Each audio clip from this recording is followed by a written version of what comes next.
aman ke Indonesia Pak ya, tempat duduk-duduk kayak kita tadi. Tempat apa Bu? Nah ini Tadwir Hadiqah Sakifah Bani Sa'adah. Jadi ini adalah namanya tempatnya Sakifah Bani Sa'adah.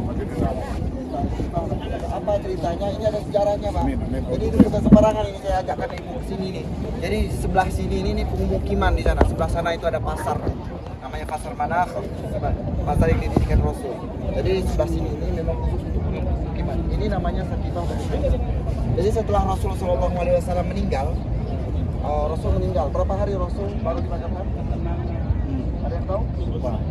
Berapa? Pernah tahu tapi lupa. Rasul itu meninggal langsung dimakamkan ya? Enggak.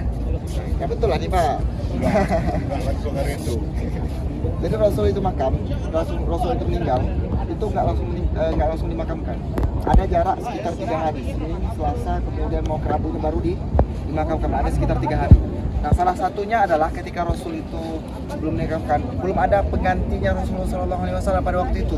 Nah, kemudian kenapa sampai dengan 3 hari? Karena seorang Muslim itu, seorang kelompok, baik itu kelompok Muslim dan lain sebagainya, tidak boleh kehilangan pemimpin lebih dari 3 hari. Pokoknya dalam 3 hari, lewat 3 hari nggak boleh. Dalam 3 hari harus punya pemimpin baru ibu semuanya. Nah, setelah Rasulullah SAW meninggal, maka Abu Bakar terjadi dari kalangan sahabat itu gila, baik itu daripada Ansor. Ansor itu siapa? Orang-orang Madinah. Orang-orang yang menolong daripada orang Muhajirin. Muhajirin itu siapa? Orang-orang bersama dengan Rasulullah, sahabat. Datang sekali dengan Muhajirin. Nah, setelah itu belum ada pengganti daripada Rasulullah SAW. Maka baik itu kalangan Ansar kemudian Muhajirin berkumpul di Sakifah Bani Sa'adah. Kenapa mereka berkumpul? Salah satu mereka berkumpul adalah untuk menentukan siapa pemimpin daripada umat Islam setelahnya. Orang-orang dari kalangan Ansar, orang-orang Madinah pengen orang-orang Ansar yang jadi pemimpin di sini semuanya. Salah satu kenapa alasan mereka yang ingin menjadi pemimpin, artinya bukan ta'assub atau kenapa, karena mereka secara rasional mengatakan ini kami sudah lama di sini, kami memang ini tanah kami dan lain sebagainya, maka kami lebih dekat juga dengan Rasul. Bagaimana kami menolong Rasul dan lain sebagainya, kami ingin dari kalangan kami, daripada kalangan Ansar menjadi pemimpin setelah Rasulullah. Dan memang khalifah itu artinya adalah pengganti.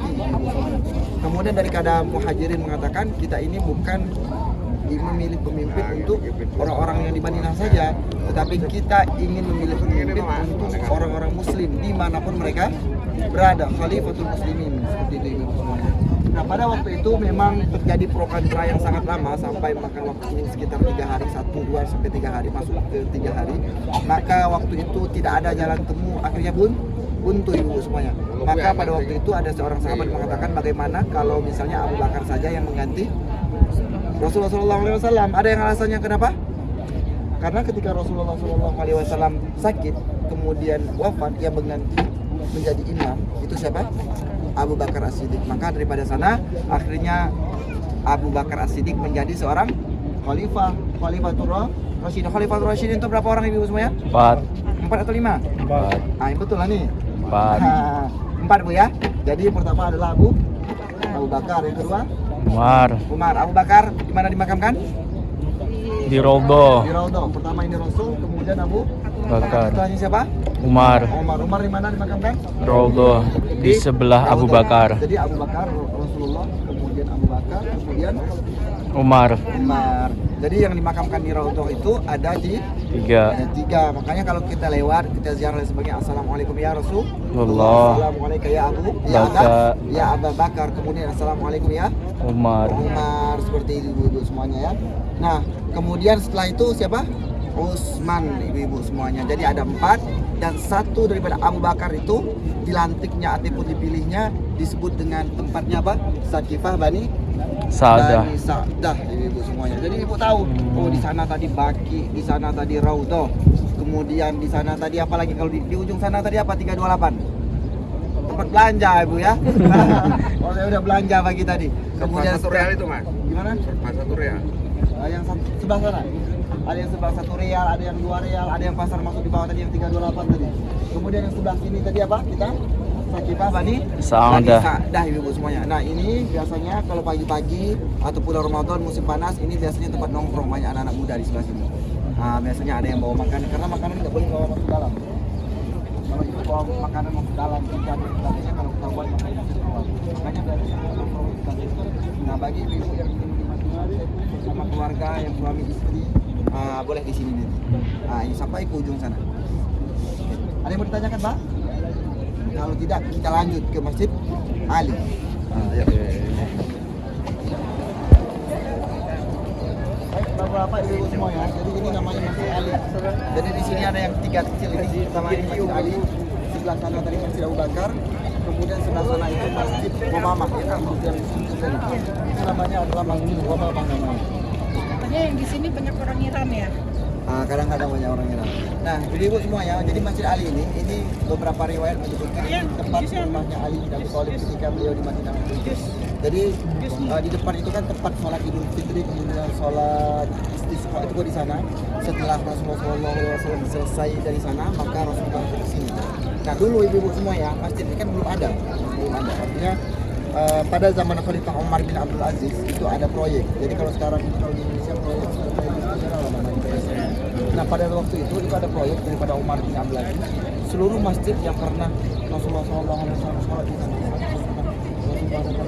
itu dibangun masjid. Nah salah satunya ini adalah Masjid Ali bin Abi Thalib. Apa? Karena itu salah satunya masjid sini. Ali itu memiliki artinya disebutkan kepada pemakaian Ali bin Abi Thalib. Disebutkan dengan nama Ali bin Abi Thalib. Kita langsung ke depan Bu ya. Karena kita udah maghrib. Wah, udah mau maghrib kayaknya. Kita langsung ke Masjid Umamah. Oke, kita akan menuju ke Masjid Umamah.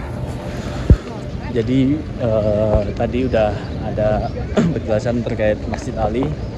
Nanti setelah ini masih ada beberapa penjelasan lagi terkait beberapa masjid dan tempat-tempat bersejarah nanti. Nanti akan ditemani sama Ustadz ganteng kita. Jadi nanti pokoknya saksikan terus di Kapten kita. Aduh, harusnya modusnya kayak gitu aja ya Bu.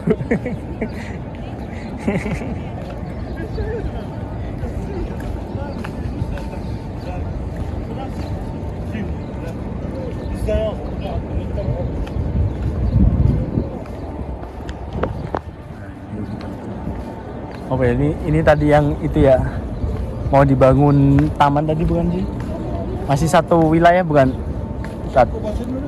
Iya, Belum bisa masuk ke Indonesia. ini harusnya di depan bukan di sini. Tempat naruh ya.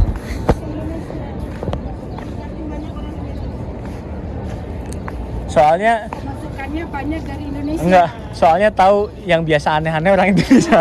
makanya yang dikasih tahu. Iya. Lebih tepatnya sih itu, Bu. Aduh.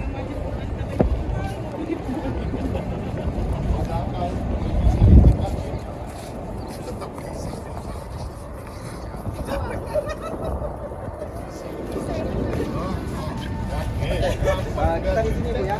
Jadi kalau di depan itu jalan, kalau udah jam segini biasanya kondisinya tukang musir kita. Jadi ini Abu Bakar.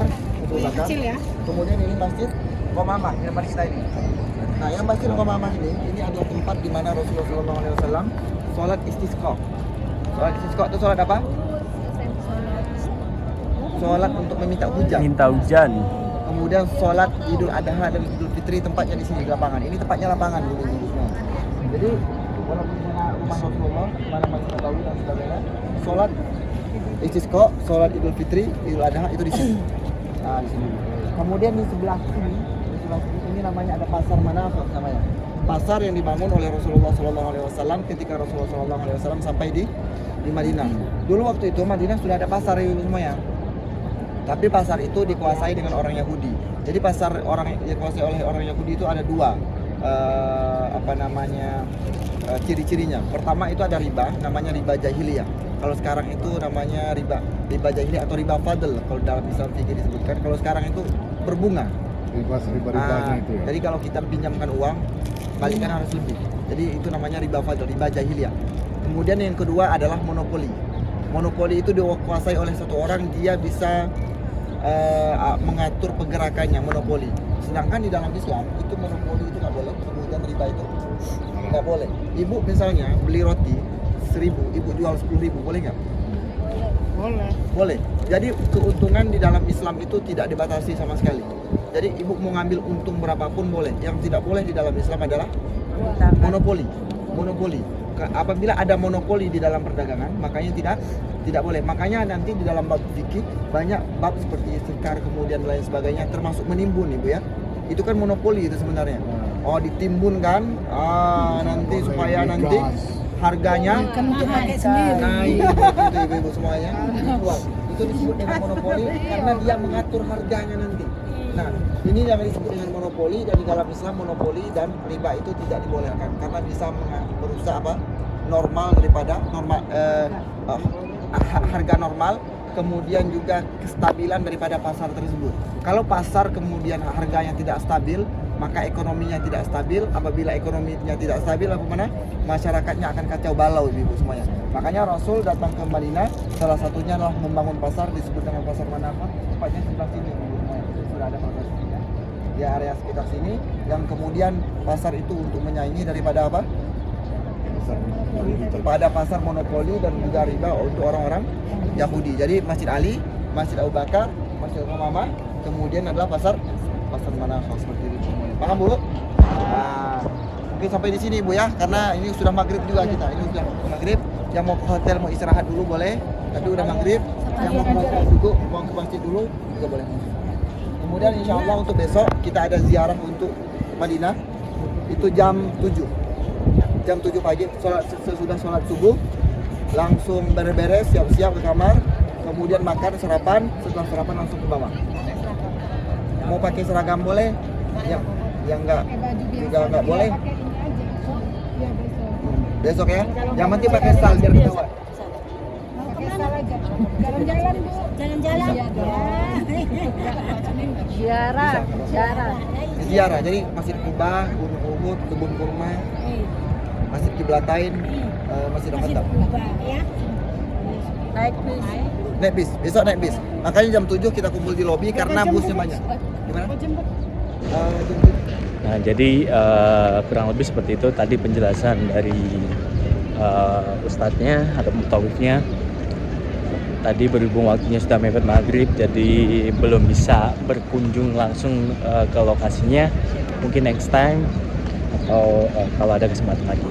Nah, ini kita langsung persiapan buat sholat maghrib, dan kalian tahu, nih kita lihat bagaimana antusias umat Islam ketika mau waktu sholat maghrib. Nah, ini jamaah pada berbondong-bondong berusaha agar bisa mendapatkan soft di dalam Masjid Nabawinya.